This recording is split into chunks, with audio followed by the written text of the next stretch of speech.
It's the ITV News.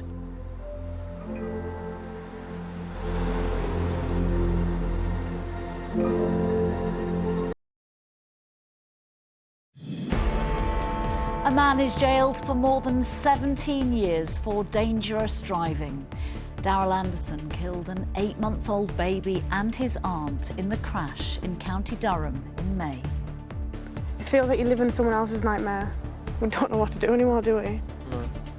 Just, life is just like, you feel guilty for doing anything, like, guilty for being here. Also ahead, a second day of rescue operations takes place at Kyiv's Children's Hospital, targeted by Russian missiles.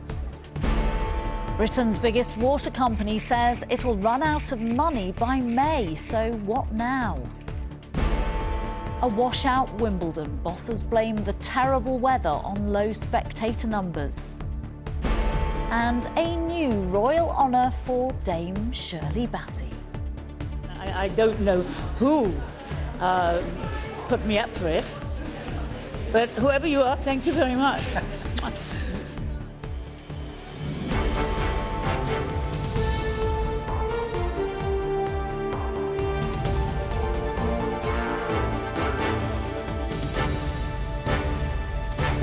This is the ITV Lunchtime News with Nina Hussain.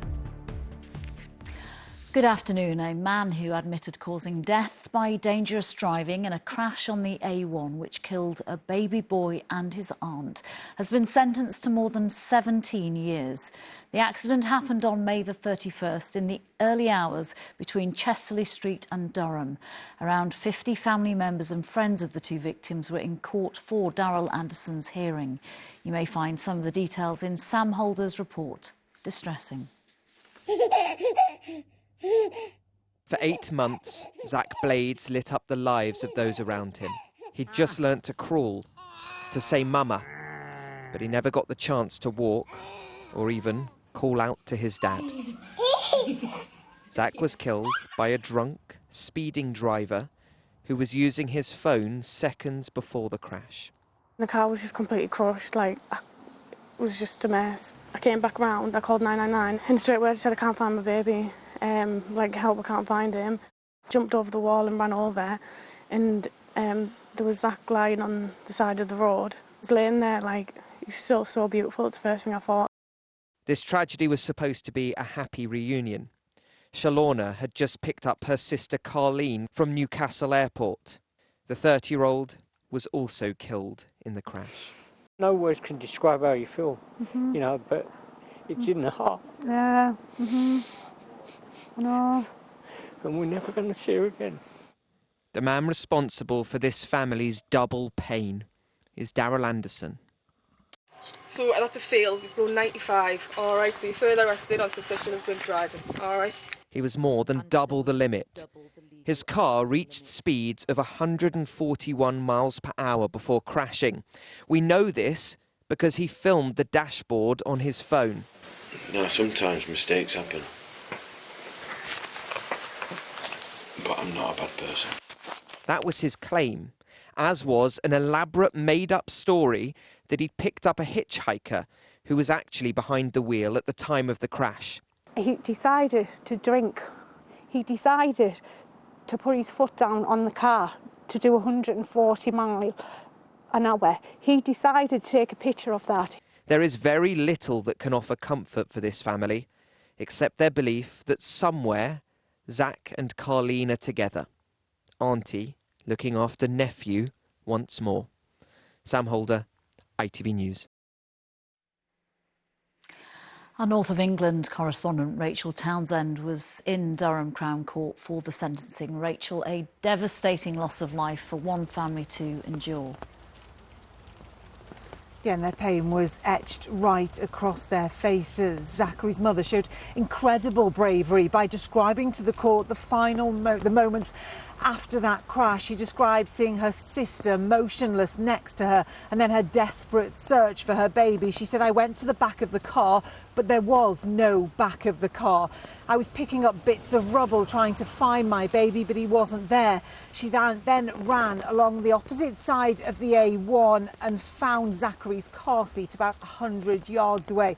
She said, "It was crushed. I turned it over and he wasn't there." Eventually, a lorry driver found Zachary's body on the other side of the road. Well, on top of his sentence, Zachary's mum wanted a lifetime driving ban for Anderson. He got 21 years, and she spoke about that outside court. He should never get in a car again and drive, and no one should have to go through what we've gone through, and if we can stop that next person, make them think twice, then we've done some good, and Carleen and Zach's lives were more than that. So please join us now in our justice for Zachary and Carleen, and we will not stop. I will fight every single day that I'm on this earth for them. Well, in one of the most powerful victim impact statements I've ever heard in a courtroom, Zachary's grandfather and Colleen's father then addressed Anderson directly. He said he put his keys in the ignition of the car. He then shouted across the courtroom, "Bang." He puts his foot on the accelerator, bang. He then takes a photo of the speedometer, bang. 3 bullets were fired that morning, he said, 2 killing Colleen and Zachary, and the other went through our hearts. Well, at that point, most people in the court were crying. Police officers were in tears, and Anderson shook in the dock as he was led to his prison cell. Rachel Townsend, thank you very much. Thank you.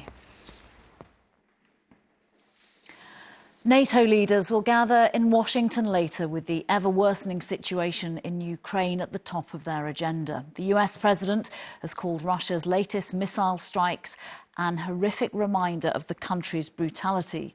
Sir Keir Starmer will fly to Washington tonight to join the summit tomorrow and have his first meeting as Prime Minister with the president. We'll get analysis from our correspondents in Westminster and Washington as Sir Keir Starmer is set to take to the world stage for the first time in the top job. First, with the latest from Ukraine, here's our correspondent Neil Connery. There are images which you may find upsetting in his report. At the Kyiv Children's Hospital, struck by a Russian missile, the recovery work continues. International outrage at what happened here and in other Russian attacks across Ukraine yesterday continues to grow. Many of those caught up in the attack are cancer patients. This place of healing and care became one of terror as the explosion struck. There was screaming everywhere, says Maria, who's a nurse. We had to disconnect patients from dialysis and carry them through the window because there was rubble everywhere. We couldn't get out. As Russian President Vladimir Putin welcomed India's Prime Minister to Moscow, the Kremlin said it doesn't target civilian sites. But as NATO leaders gather in Washington for their summit, Ukraine's war is top of the agenda. Britain's outgoing Army Chief, General Sir Patrick Sanders, warned of the urgency, saying, "If we take the right steps now, if we address the threats and gaps we have in our capability, if we modernise our armed forces, if we make society in the UK more resilient, that's how we prevent it. If we don't, it increases the probability and it encourages Russia, China and Iran." Russia's latest assault across Ukraine on the eve of the NATO summit is designed to send a clear message to Western leaders about the Kremlin's resolve. As last-minute preparations in Washington for the NATO summit continue, the challenge for those leaders is to show unity of purpose in the face of Russian aggression. Neil Connery, ITV News. We'll go live to our political correspondent Libby Vina in Westminster in just a moment. First to Washington and join our correspondent Robert Moore. Robert, an understatement to say a lot is hanging on this summit. That's right. I mean, this summit marks the 75th anniversary of the founding of the NATO alliance. Back then in 1949, President Harry Truman spoke about NATO as a shield against aggression, and yet here we are with a devastating war raging in Ukraine with no end in sight, with an emboldened President Putin in the Kremlin, with NATO countries having to ramp up defence spending. So as they gather here, these 32 NATO leaders certainly have got tremendous challenges ahead of them. And the politics of this are exceptionally fraught as well. Yes, there is a kind of empowered Keir Starmer stepping onto the international stage for the first time, but on the other side of the table will be President Biden, and the scale of the crisis facing him as these questions swirl in Washington about his cognitive health cannot be overstated. It's not even clear at this stage whether it's viable that he seeks this second term. Democrats are here on Capitol Hill right now discussing the future of his candidacy. So certainly that is the case, and at any rate it raises the real possibility that Donald Trump returns to the White House, somebody who is isolationist, who has a opaque relationship with Ukraine and with Russia. So the leaders gather here amid great uncertainty. Robert, thank you. Libby, to you, a big moment for the new Prime Minister heading over to Washington later. Yes, indeed. Well, Sir Keir Starmer did do a huge amount to reposition the Labour Party on defence ahead of the general election. And ahead of this summit, he has again expressed his unshakable support for the NATO alliance. He does go to Washington armed with a very big parliamentary majority and clearly hoping to project an image of stability after years of political instability in Britain. But nevertheless, one former Conservative minister pointed out earlier that it was important that he didn't go to Washington with empty pockets. And I think that was a hint, an allusion to the fact that during the election campaign, Sir Keir Starmer did pledge to increase defence spending to 2.5% of GDP. But he said only when resources allow. And I think he is going to come under increasing pressure to look at the amount that is being spent on defence again. We had that intervention from General Sir Patrick Sanders, former head of the Army, today. He says that we should be spending 3% of GDP on defence. And he says Britain is really only equipped now, after the armed forces have been run down so much, to fight a small war and perhaps hold out for only a month. So I think that's a very alarming warning from a very senior military figure. And I think Sir Keir Starmer will come under huge pressure in the weeks ahead to increase spending on defence and increase the proportion of spending that goes on defence. Libby, thank you. Still ahead, England fans in the spirit ahead of the Euros semi-final, and diamonds are forever. A dame's royal honour. What happened when Shirley Bassey met the King?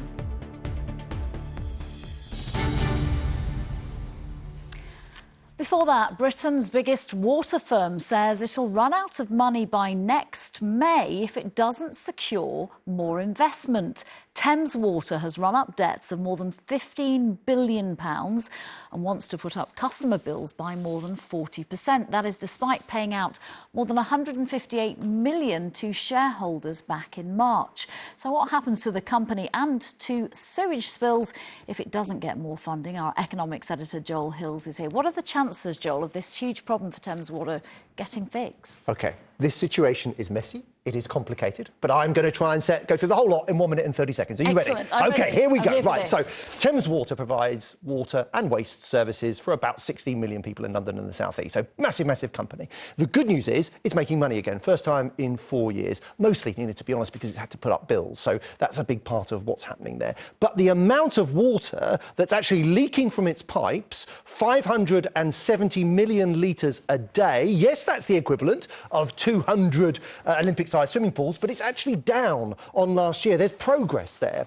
Thames Water's big problem is over the years it's not invested enough money in its network, whether it's pipes or sewage treatment centres. And that's partly the company's fault, of course, but also the regulator, which has prioritised keeping bills down and limiting the amount that could be invested. The result, as you saw there, is the company's really struggling to perform. And there are 14 serious pollution events last year where discharges of sewage either impact the environment, human health or cause disruption to services. But the new chief executive, Chris Whiston, we learned today, there he is, accepted a bonus of £195,000 for the first 3 months of this year. Now, another big problem, is debt. It's almost doubled, as you said, to £16 billion in the last decade. Now, Thames has enough money to survive the next year, but it needs to raise £3 billion from somewhere if it's going to continue trading in its current form. Everything depends on Thursday and what Ofwat says about those customer bills. It wants to raise bills by 40%. If it cannot do that, the business is uninvestable and looks like special administration beckons, in which case the shareholders get wiped out, the companies that are owed debt, owed money by Thames Water take a haircut, and for customers and the taxpayer, it's pretty uncertain. The company would continue to trade, but the taxpayer may end up facing a bill. There you go. Joel Hills, thank you very much. Thank you.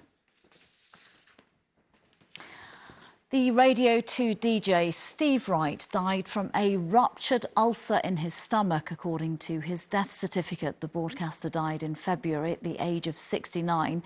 His death certificate has been obtained by the BBC. After England fans and players endured yet another penalty shootout on Saturday, the focus now is on the first 90 minutes of their semi-final clash in the Euros. It is just a day away. Our correspondent Lucy Watson, is in Dortmund, where tomorrow's decider with the Netherlands will take place. Lucy, how are the nerves holding out in Germany? Well, Nina, there are definitely a few stomachs somersaulting here already about what may or may not happen in the next 24 hours. Now, you can probably see behind me, we are starting to see a few more orange shirts in between those red, white and blue of the England fans. And just a short time ago, we spoke to a Dutch fans organisation who told us they're now expecting around 100,000 Dutch supporters to make it here by tomorrow. That will compare to around 30,000 English fans making that last-minute dash to Dortmund. Some of them are prepared to pay around £10,000 a ticket to get inside that stadium tomorrow night. And everyone we've been chatting to say it is absolutely worth it to be a part of all this. Feeling okay, a bit nervous for the game, but we haven't been playing brilliantly, but hopefully it'll be worth it. We're at the round of 16, where obviously we played terribly, but we got through eventually, so hopefully it'll be the same. Is it worth it? 100%, yeah, 100% to watch England. Especially if we win it, we'd do it every single time, and it's been a great trip away, even if we don't. Did you see it the other night? It was absolutely mental. What an experience, and it's euphoria, really, isn't it? And it's a memory. Going to remember it for the rest of our life, especially if we go on and win it. Well, in terms of the team news, the whole squad, the full 26, were out training at their base camp this morning. That's around 200 miles east of here. Now, Gareth Southgate has a bit of a tactical conundrum to make. Will he play 3 or 4 at the back? And Harry Kane's performance will be under close scrutiny. Even by his own admission, he says he's not performing at his best in this tournament. But whatever the team news comes out tomorrow, right here, right now, it is just hope, expectation and excitement that prevail.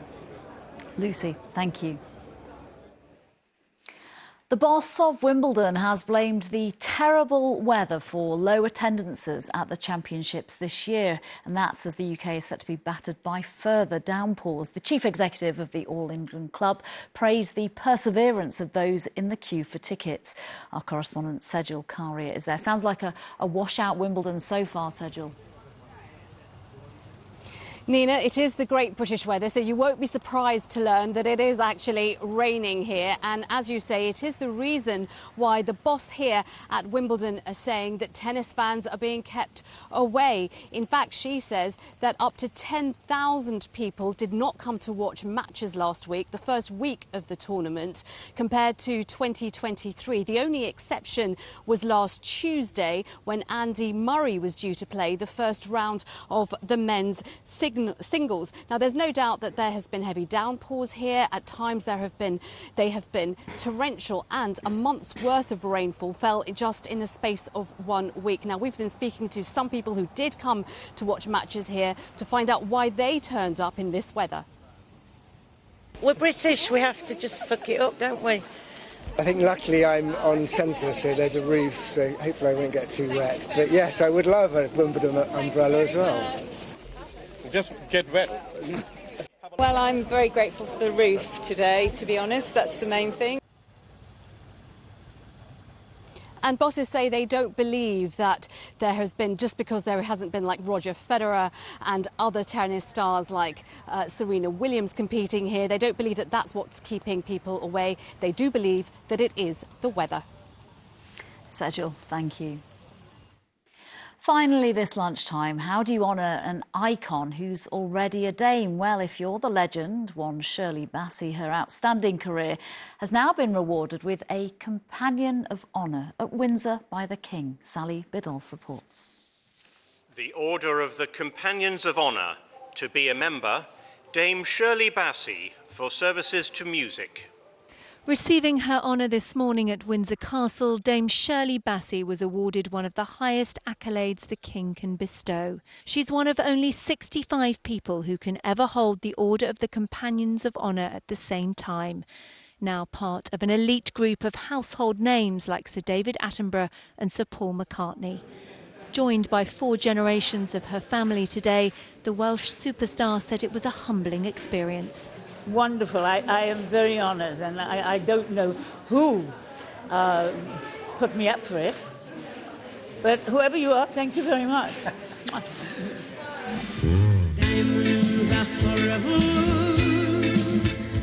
In a career spanning 7 decades, she's racked up 27 top 40 hits, sung 3 Bond theme tunes, and endured like very few others.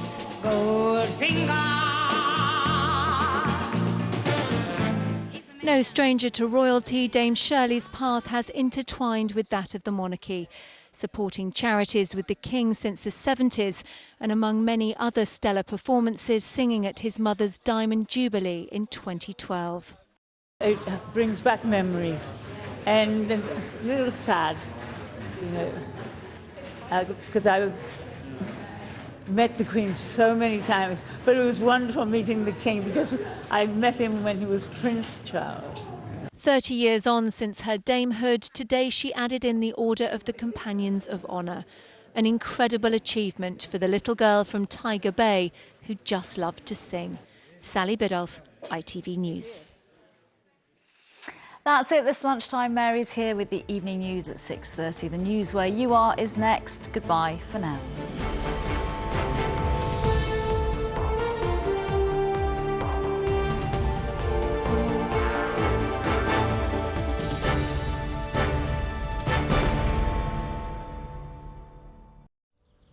Everywhere will be lovely.